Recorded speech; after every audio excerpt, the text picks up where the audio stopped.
You know what absolutely fascinates me? How we judge people in like 3 seconds flat.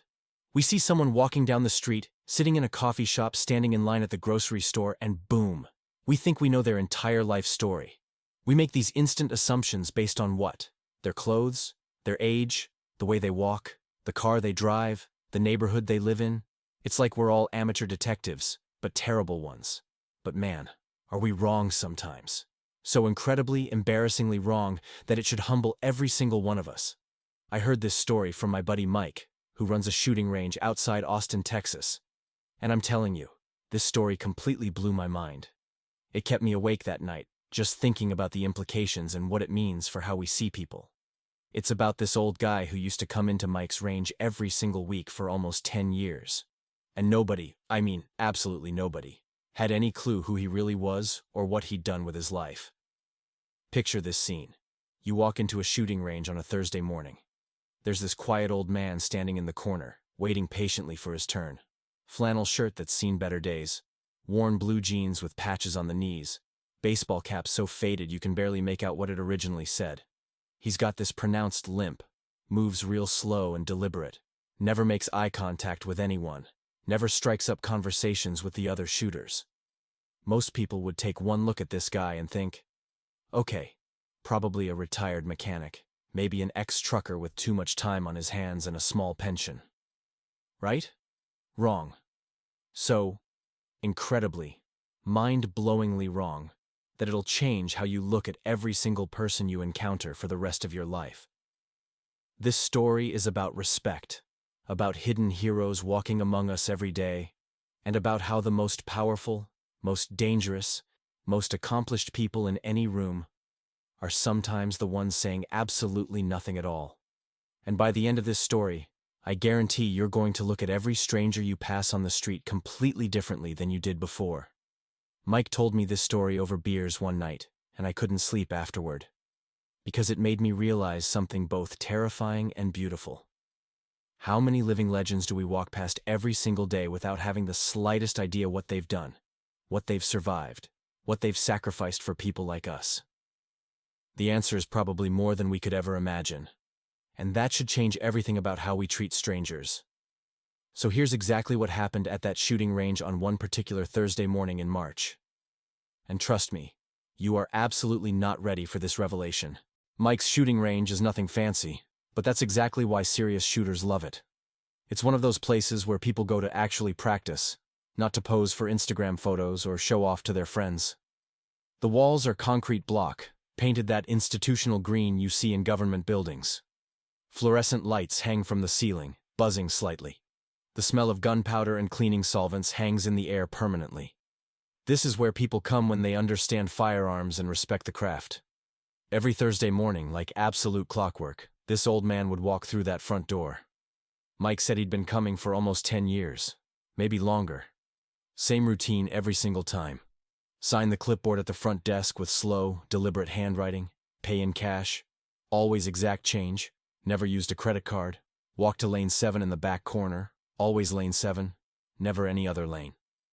The guy was probably in his 70s, maybe older, hard to tell with some people. Gray hair under that faded navy cap, though Mike never thought much about the cap at the time. Lots of people wear military stuff, right? Some earned it, some bought it at the surplus store. He moved carefully, like his back had seen better days and his knees weren't what they used to be. Had this pronounced limp, definitely favored his left leg. Looked like maybe an old injury that never healed quite right.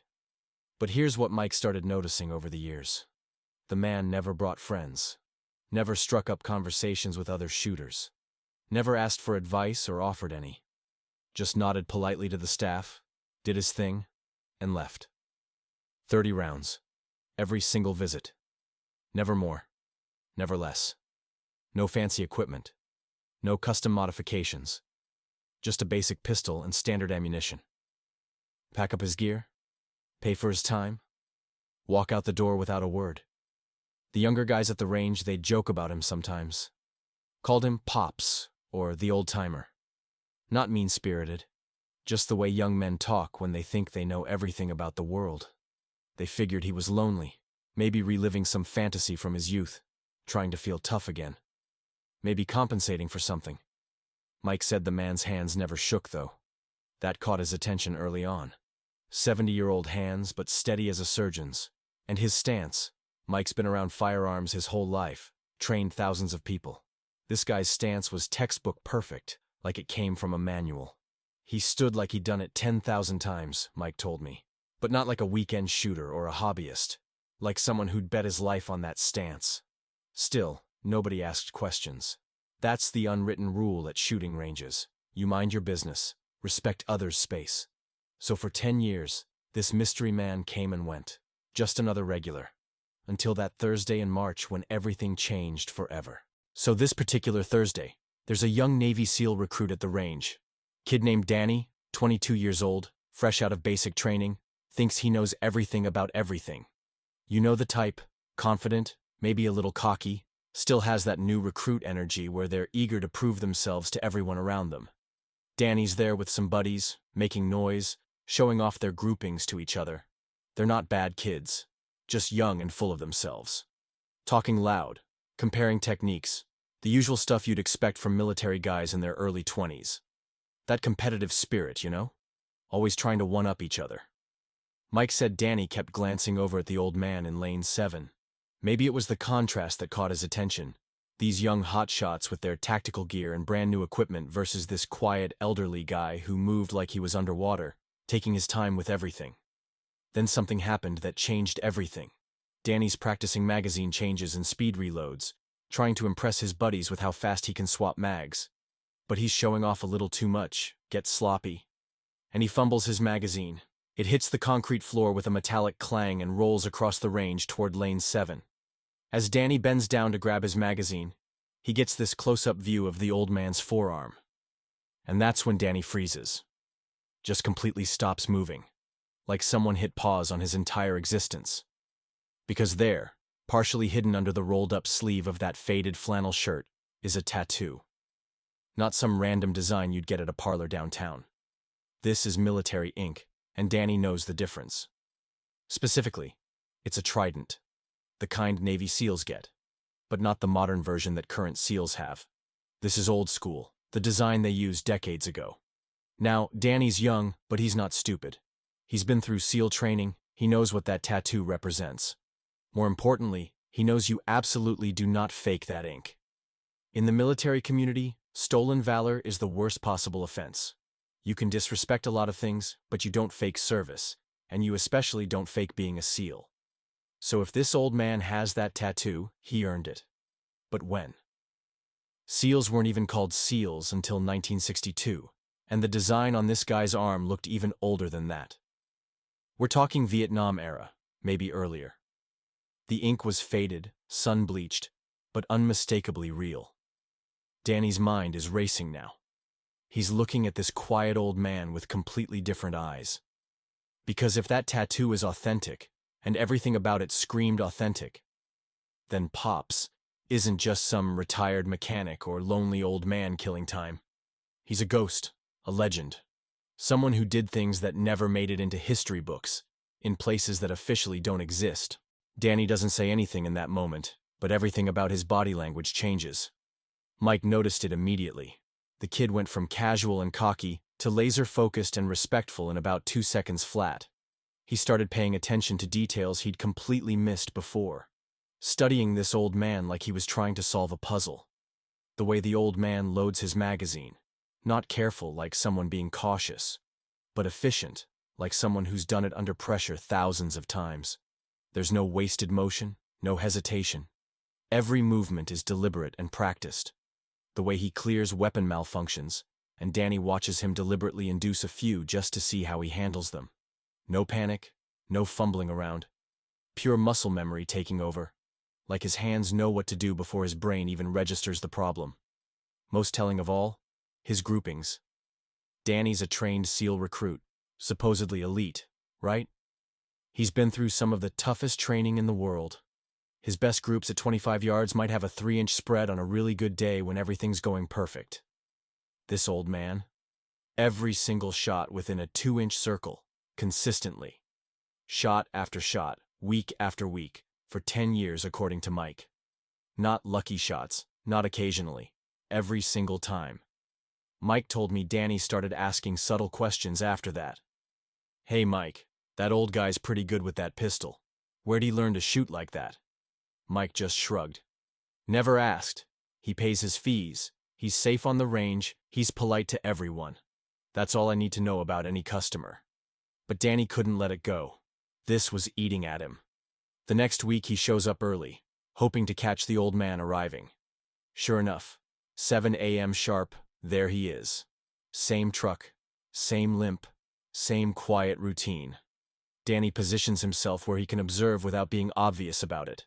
He watches everything: stance, breathing pattern, trigger control, reloading technique. And it's beautiful, man. Like watching a master craftsman work with tools he's been using his entire life. Then Danny notices something else that most people would miss. The old man's boots. They're combat boots, but not current military issue. These are ancient, probably from the 60s or 70s. The leather's worn smooth as glass, but they're maintained perfectly. Polished, conditioned, laces replaced but tied in military fashion. Someone who wore boots like that for years, decades maybe. At this point, Danny's convinced beyond any doubt. This isn't some weekend warrior playing dress-up. This is someone with serious history, serious training, serious experience. But what kind of history? What did he do? Where did he serve? And why is he here, alone, shooting 30 rounds every Thursday like it's some kind of therapy or ritual? The breakthrough comes 3 weeks later. Danny's there again, and this time he brings something. An old military magazine with historical photos. He's flipping through it while waiting for his lane, not really reading, just nervous energy. Then the old man walks by to return his rental gear. Danny looks up, and for the first time makes direct eye contact. Just nods respectfully, the way military guys do.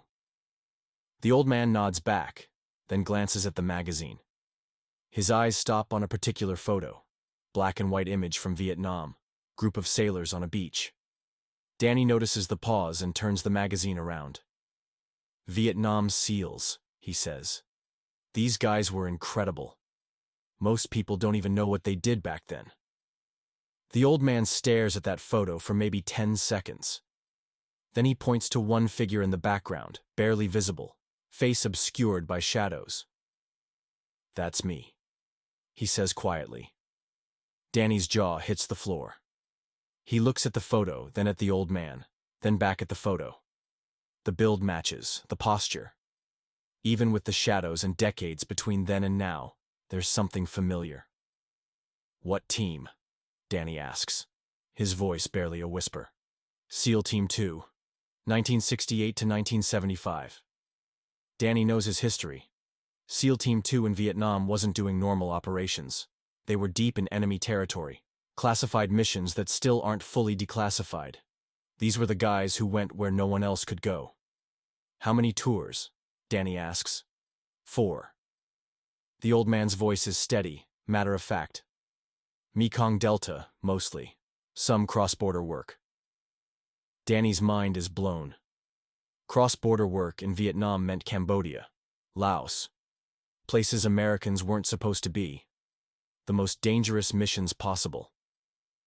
Why didn't you ever say anything? Danny asks. People would want to know, would want to thank you. The old man shakes his head slowly.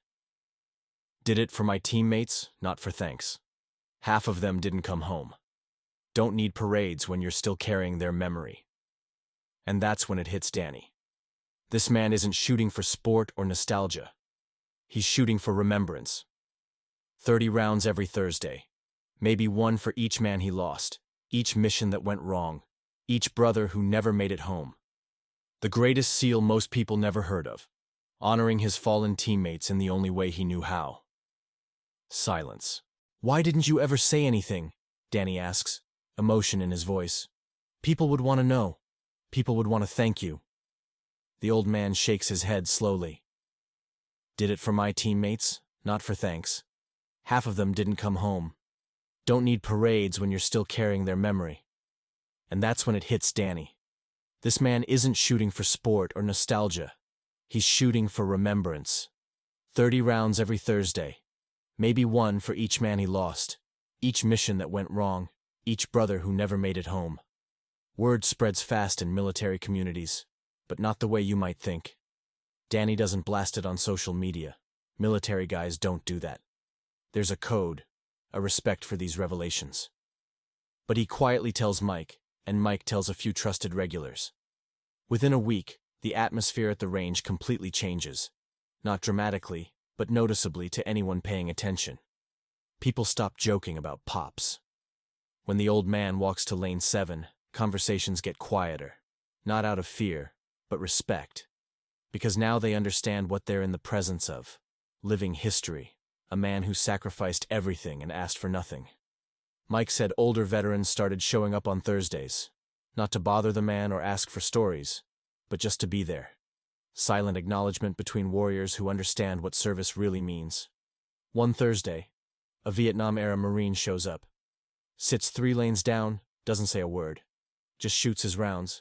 Packs up, nods once in the old man's direction before leaving. No conversation. Just that wordless communication between people who've seen combat. Another week, it's a Gulf War veteran. Same thing. Respectful distance, quiet presence, simple nod of recognition. The old man notices, of course, but he doesn't seem uncomfortable. If anything, Mike said he looked relieved. Like maybe he wasn't carrying those memories alone anymore. Danny starts showing up regularly too, keeping respectful distance. He shoots his rounds, works on technique, sometimes catches the old SEAL watching him with those steady, evaluating eyes. One day, as Danny's packing up, the old man walks over. "Your stance is good," he says quietly. "But you're rushing your breathing. In combat, you won't have time to get comfortable. Need to shoot accurate while stressed." Then he demonstrates. Same perfect technique, but faster. Bang, bang, bang. 3 shots in 2 seconds, all within an inch of each other at 25 yards. "Practice shooting after sprinting," he advises. "That's when you find out if your fundamentals are really solid." That's the longest conversation anyone's had with him in 10 years. Danny treasures every word. Because he realizes he's learning from living history. A man who survived missions that officially never happened. The transformation at Mike's range becomes something beautiful. It's not like the old SEAL becomes some celebrity or anything. He's still quiet, still private, still shows up every Thursday for his 30 rounds. But now there's this unspoken understanding. This man is sacred space. Walking history. A keeper of stories that'll never be told. Mike said the most powerful moment came about a month later. It's a Thursday, and the old SEAL is finishing up his routine. As he's packing his gear, a young Marine walks in. Kid couldn't be more than 19, fresh-faced, probably just finished boot camp. This young Marine is struggling with his rifle. Can't get his groupings right. Getting frustrated, cursing under his breath. The kind of struggle every shooter goes through when they're learning. The old SEAL watches for a few minutes, then quietly approaches. "Mind if I take a look?" he asks. The young Marine is embarrassed, but nods. The old man examines the rifle, checks the sights, then hands it back. "Try again, but slow down your breathing. Think of each shot as a conversation with the target." The kid takes the advice, fires 1 round. Bullseye. "How did you—" the Marine starts to ask. The old SEAL just smiles slightly. "Practice. Lots and lots of practice." Then he pauses, looks the young Marine in the eye. "You're going to do great things. Just remember, it's not about being the best shooter. It's about being reliable when your teammates need you." Danny, who's watching this whole exchange, said later it was like watching a master pass knowledge to a student. Not just about shooting, but about service, about responsibility, about carrying something bigger than yourself. The young Marine doesn't know he's talking to a legend. He just knows this old man gave him the best advice he's ever received about shooting. After the Marine leaves, Danny can't help himself. He approaches the old SEAL. "That was beautiful what you did there." The old man shrugs. "Kid reminded me of myself at that age. Someone helped me once, figure I should return the favor." "Can I ask you something?" Danny says. "Don't you ever want recognition? Don't you want people to know what you did?" The old SEAL thinks for a long moment. "Recognition's for politicians and movie stars. We did our job, nothing more, nothing less. The men who deserve recognition aren't here to receive it. So here's what gets me about this story. This man, I never even learned his name, and I don't think that matters. He represents something we're losing in our society. He's a person who did extraordinary things and asks for nothing in return.